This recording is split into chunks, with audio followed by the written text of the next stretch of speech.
Thank you very much, everybody. And congratulations to the class of 2017. That's some achievement. This is your day, and you've earned every minute of it. And I'm thrilled to be back at Liberty University. I've been here, this is now my third time, and we love setting records, right? We always set records. We have to set records. We have no choice. It's been a little over a year since I've spoken on your beautiful campus, and so much has changed. Right here, the class of 2017, dressed in cap and gown, graduating to a totally brilliant future.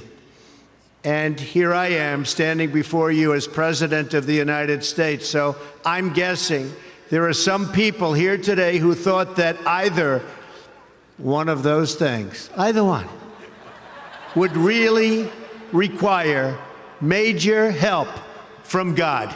Do we agree? And we got it.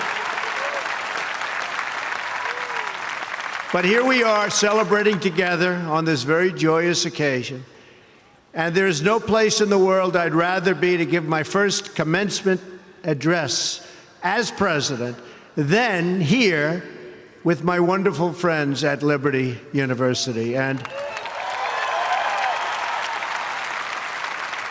I accepted this invitation a long time ago. I said to Jerry that I'd be there. And when I say something, I mean it.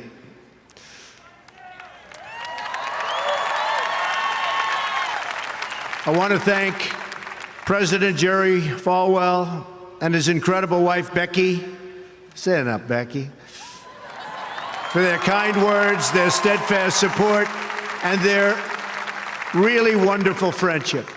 Let me also extend our appreciation to the entire Falwell family, Trey, Sarah, Wesley, Laura, and Caroline. Thank you for everything you do to make this university so exceptional. One of the truly great schools. Most importantly, to our new graduates, each of you should take immense pride in what you have achieved.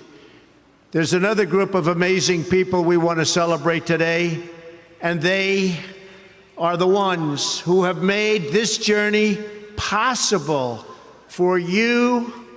And you know who that is? Nobody. You forgot already. You're going to go out, you're going to do whatever you're going to do. Some are going to make a lot of money. Some are going to be even happier doing other things. They're your parents and your grandparents. Don't forget them. You haven't forgotten yet, have you? Never, ever forget them. They're great. And especially this weekend, let's make sure we give a really extra special thanks to the moms. Don't forget our moms, because graduates, today is your day. Today is your day. But in all of this excitement, don't forget that tomorrow is Mother's Day, right? I had a great mother. She's looking down now, but I had a great mother. I always loved Mother's Day. We're also deeply honored to be joined by some of the nearly 6,000 service members, military veterans, and military spouses who are receiving their diplomas today. Would you please stand? Please stand. Wow.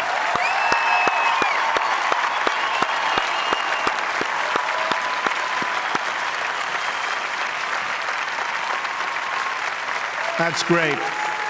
Thank you very much. Great job. We're profoundly grateful to every single one of you who sacrificed to keep us safe and to protect God's precious gift of freedom. It is truly a testament to this university and to the values that you embrace that your graduating class includes so many patriots who have served our country in uniform. Thank you very much. To the class of 2017, today you end one chapter, but you are about to begin the greatest adventure of your life. Just think for a moment of how blessed you are to be here today at this great university, living in this amazing country, surrounded by people who you love and care about so much. Then ask yourself, with all of those blessings and all of the blessings that you've been given, what will you give back to this country and indeed to the world? What imprint will you leave in the sands of history? What will future Americans say we did in our brief time right here on earth? Did we take risks?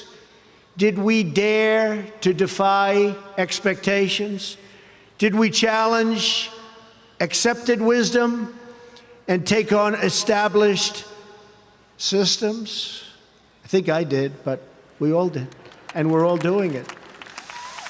Or did we just go along with convention, swim downstream so easily with the current, and just give in because it was the easy way, it was the traditional way, or it was the accepted way? Remember this: nothing worth doing ever, ever, ever came easy. Following your convictions means you must be willing to face criticism from those who lack the same courage to do what is right, and they know what is right, but they don't have the courage or the guts or the stamina to take it and to do it.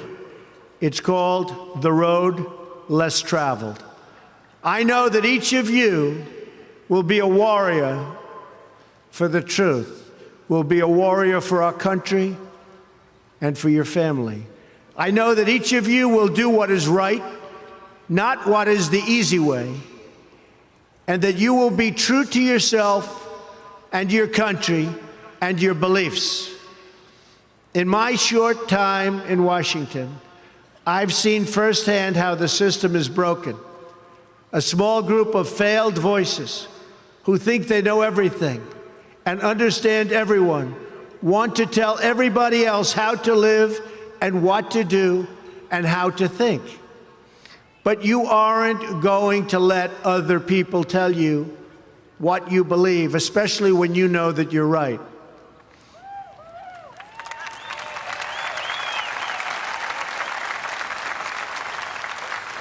And those of you graduating here today who have given 500,000 hours of charity last year alone, unbelievable amount of work and charity, and few universities or colleges can claim anything even close. We don't need a lecture from Washington on how to lead our lives. I'm standing here looking at the next generation of American leaders. There may very well be a president or two in our midst. Anybody think they're going to be president? Raise your hand. In your hearts are inscribed the values of service, sacrifice, and devotion. Now you must go forth into the world and turn your hopes and dreams into action.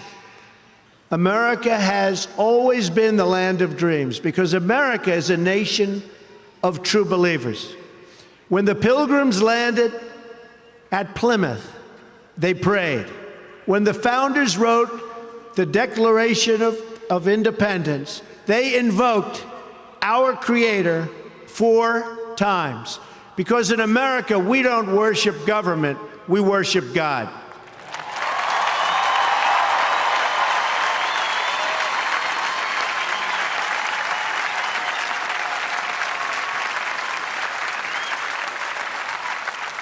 That is why our elected officials put their hands on the Bible and say, "So help me God," as they take the oath of office. It is why our currency proudly declares, "In God we trust." And it's why we proudly proclaim that we are one nation under God every time we say the Pledge of Allegiance.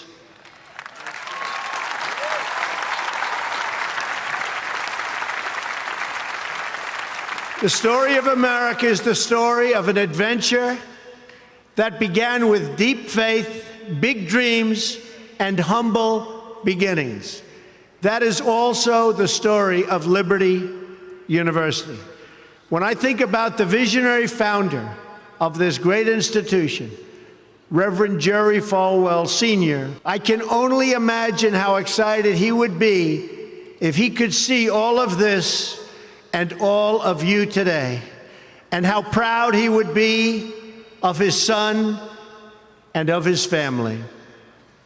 In just 2 days, we will mark the 10th anniversary of Reverend Falwell's passing. And I used to love watching him on television, hearing him preach. He was a very special man. He would be so proud, not just at what you've achieved, but of the young men and women of character that you've all become. And Jerry, I know your dad is looking down on you right now, and he is proud. He is very proud. So congratulations on a great job, Jerry. Reverend Falwell's life is a testament to the power of faith to change the world, the inspiring legacy that we see all around us in this great stadium. This is a beautiful stadium, and it is packed. I'm so happy about that. I said, how are you going to fill up a place like that? It is packed, Jerry.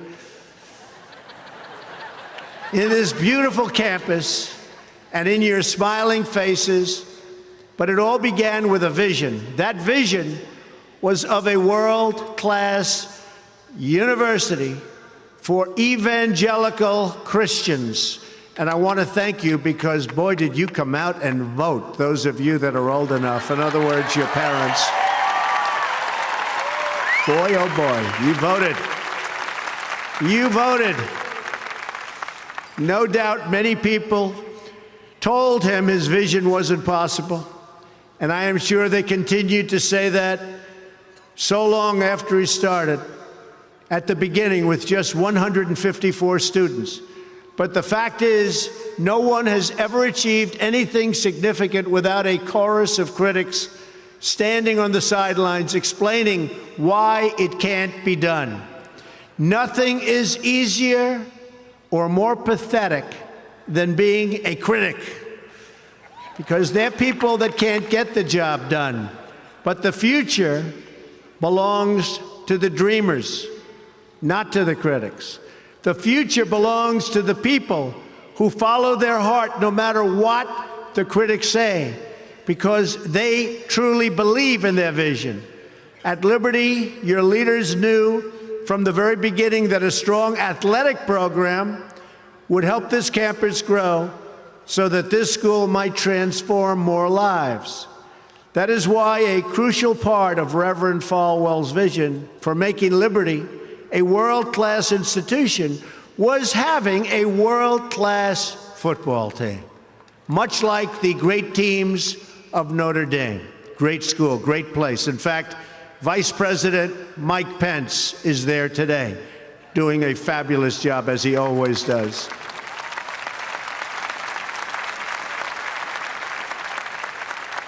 A few years ago, the New York Times even wrote a story on the great ambitions of the Liberty Flames. That story prompted a longtime president of another school to write a letter to Jerry. It's a letter that Reverend Falwell would have been very, very pleased to read. Jerry tells me that letter now hangs in the wall in the boardroom of your great university. It came from the late Father Theodore Hesper, who was the beloved president of the University of Notre Dame 35 years ago. Like this school's founder, he was a truly kind-hearted man of very, very deep faith. In the letter, Father Hesper recalled that Notre Dame's own meteoric rise from a small Midwestern school to a national football powerhouse. And then he wrote something so amazing and generous. He wrote, "I think you are on that same trajectory now, and I want to wish you all the best and encourage you from the starting and from being able to start. very small, and arriving in the big time. Thanks to hard work, great faith, and incredible devotion, those dreams have come true. As of February of this year, the Liberty Flames are playing in the FBS, the highest level of competition in NCAA football. Don't clap. That could be tough. Don't clap. That could be tough. I'm a little worried. I don't want to look at some of those scores here. Jerry, are you sure you know what you're doing here? Those other players are big and fast and strong, but I have a feeling you're going to do very well, right? From the most humble roots, you've become a powerhouse in both education and sports.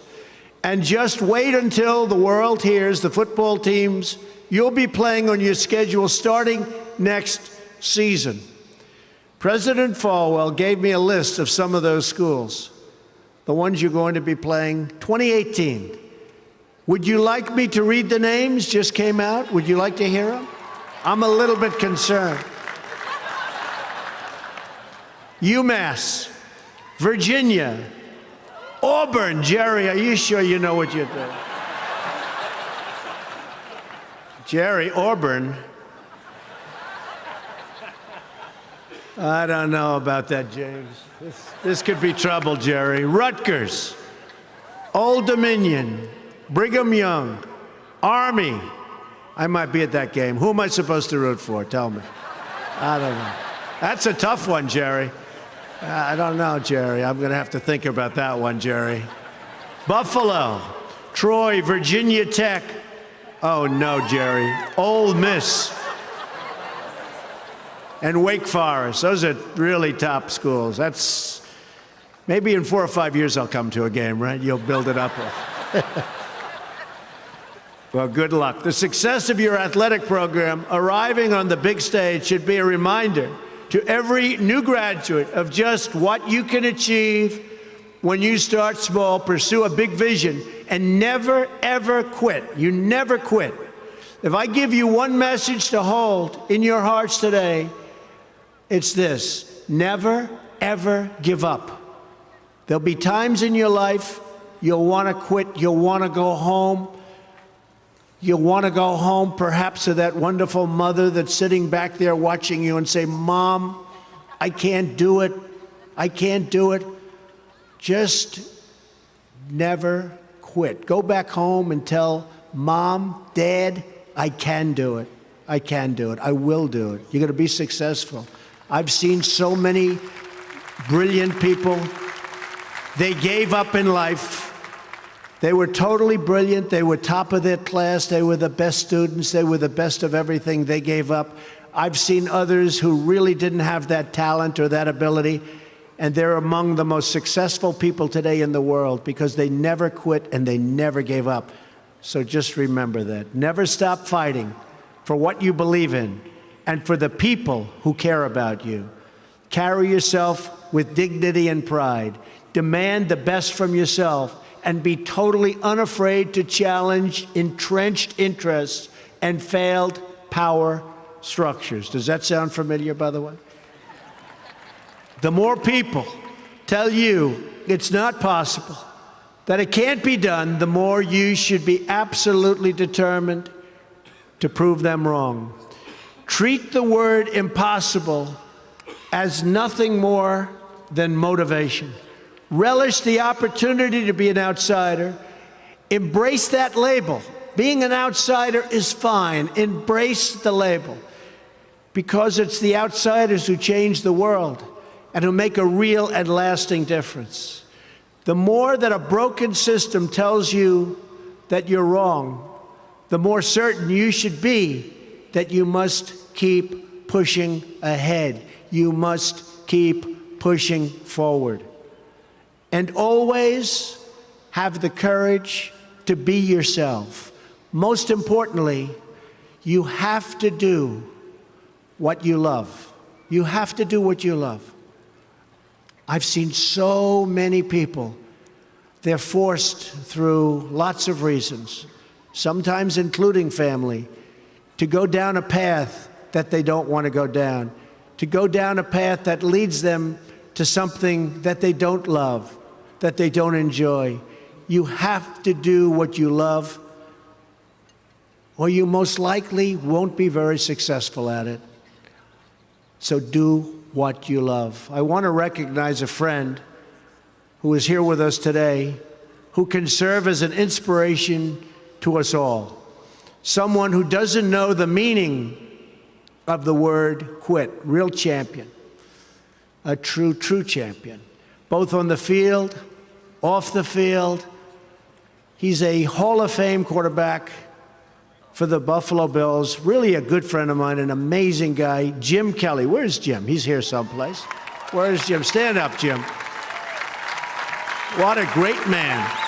Jim Kelly. He was tough.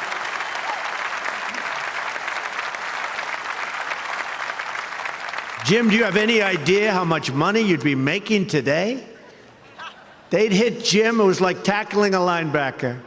They'd hit Jim, 4 guys, 5 guys that weighed 320, and he'd just keep going down the field. He was much more than a quarterback. He had tremendous heart, and he knew how to win. Jim is tough, and his toughest fight of all was that he beat cancer not once but twice.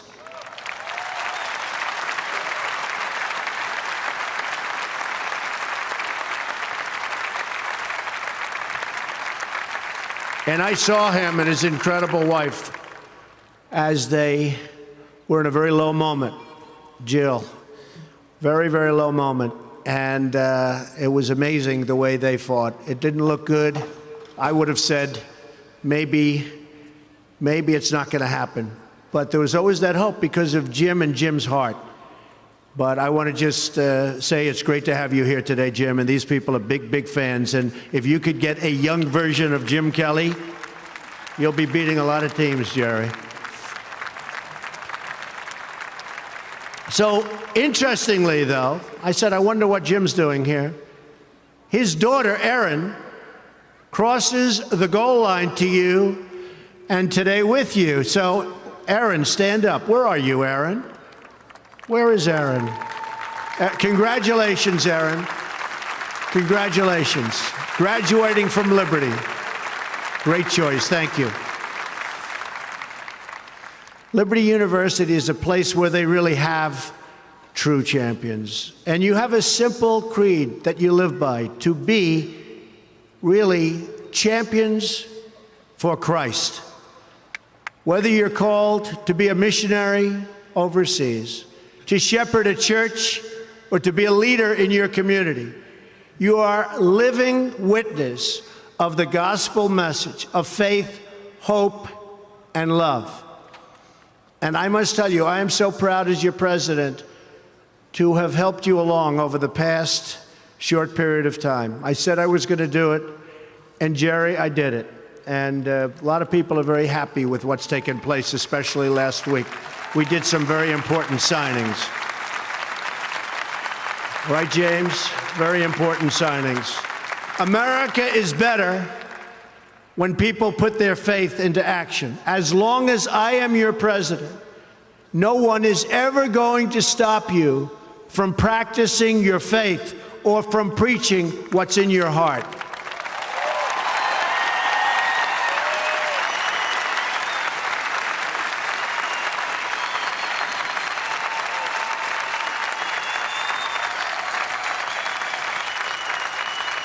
We will always stand up for the right of all Americans to pray to God and to follow his teachings. America is beginning a new chapter. Today, each of you begins a new chapter as well.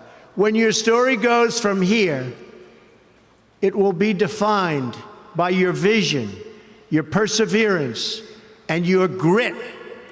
That's a word Jim Kelly knows very well, your grit. In this, I'm reminded of another man you know very well and who has joined us here today. His name is George Rogers, Liberty University CFO and Vice President for a quarter of a century. During World War II, George spent 3.5 years as a prisoner of war. He saw many of his fellow soldiers die during the Bataan Death March. He was the victim of starvation and torture as a prisoner of war. When he was finally set free, he weighed just 85 pounds and was told he would not live past the age of 40. Today, George is 98 years old.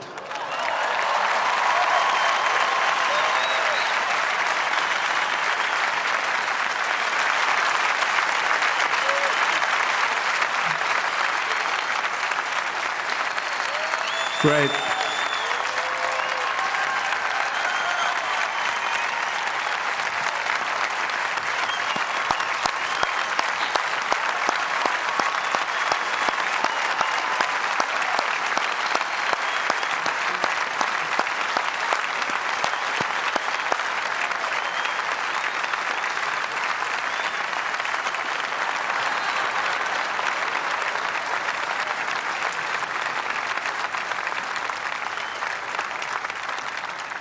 That's so great, George. If anyone ever had reason to quit, to give in to the bitterness and anger that we all face at some point, to lose hope in God's vision for his life, it was indeed George Rogers. But that's not what he did. He stood up for his country. He stood up for his community. He stood up for his family, and he defended civilization against a tide of barbarity, the kind of barbarity we're seeing today and we've been witnessing over the last number of years. And I just want to tell you, as your president, we are doing very, very well in countering it. So you just hang in there. Things are going along very, very well. You'll be hearing a lot about it next week from our generals. Things are going along very, very well. Through it all, he kept his faith in God, even in the darkest depths of despair. Like so many others of his generation, George came home to a nation full of optimism and pride and began to live out the American dream. He started a family. He discovered God's plan for him and pursued that vision with all his might, pouring his passion into a tiny college in a place called Lynchburg, Virginia. Did you ever hear of that? Lynchburg? We love it. Do you like it? We like it, right? I flew over it a little while ago. It's amazing, actually. What started as a dream with a few good friends, he helped shepherd into the largest Christian university in the world. Just look at this amazing, soaring, growing campus, and I've been watching it grow because I've been a friend of Liberty for a long time now, Jerry. It's been a long time. Thanks in great part to George's financial stewardship. Hundreds of thousands of young hearts and souls have been enriched at Liberty and inspired by the Spirit of God. George, we thank you and we salute you, and you just stay healthy for a long time, George. Thank you.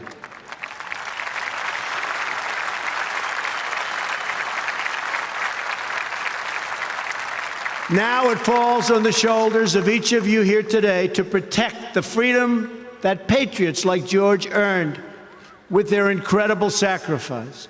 Fortunately, you have been equipped with the tools from your time right here on this campus to make the right decisions and to serve God, family, and country. As you build good lives, you will also be rebuilding our nation. You'll be leaders in your communities, stewards of great institutions, and defenders of liberty.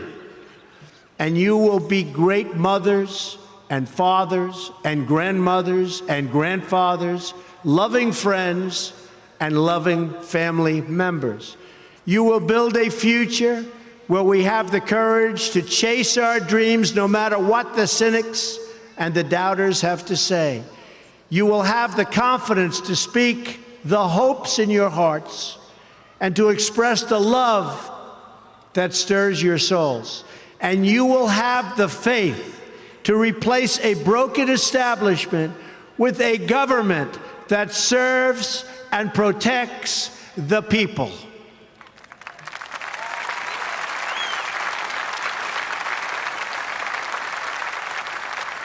We must always remember that we share one home and one glorious destiny.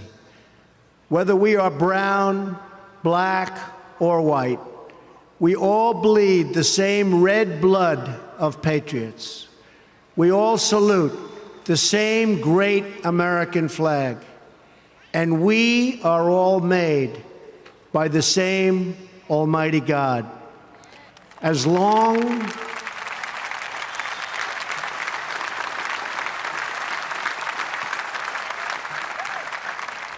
as you remember what you have learned here at Liberty, as long as you have pride in your beliefs, courage in your convictions, and faith in your God, then you will not fail.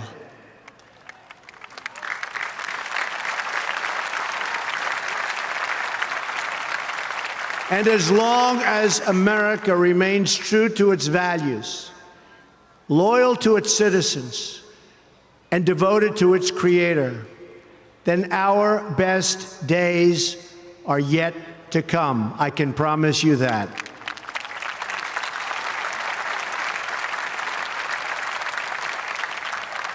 This has been an exceptional morning. It's been a great honor for me, and I want to thank you, the students. I also want to thank you, the family, for getting them there. And I want to thank and congratulate Liberty. May God bless the class of 2017. May God bless the United States of America. May God bless all of you here today. Thank you very much. Thank you. Thank you.